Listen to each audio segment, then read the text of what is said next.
Patuloy ang panawagan ng Land Transportation Office o LTO District Office sa Cabanatuan City, Nueva Ecija sa mga car at motorcycle owner. Higit 12,000 replacement plate na kasi ang dumating sa kanilang tanggapan simula pa noong nakaraang taon upang ipakuha na sa mga nagmamay-ari nito.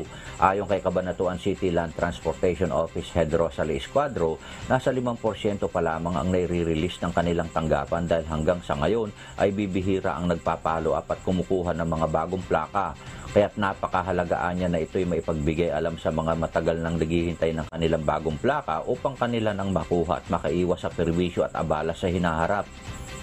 Nais po sana namin ipabatid sa ating mga kababayan na mga nagbayad po ng replacement of plate noong 2015 sa mga 4 wheels po ito na ang ending 1, 2, 3, 4, 5, 7, 8, 9 ay pwede nyo na kuhanin dito sa aming tanggapan dito po sa Sumakab Este, Cabanatuan City, LTO.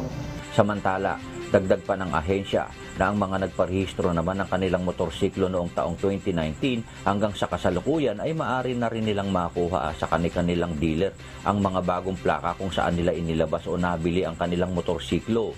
Maaari ring mag-verify sa website ng kanilang tanggapan sa lto.gov.ph o magsadya na lamang sa kanilang tanggapan. Diyos ang aming sandigan, serbisyo publiko ang aming pinahahalagahan. Dani Monaro, humahataw!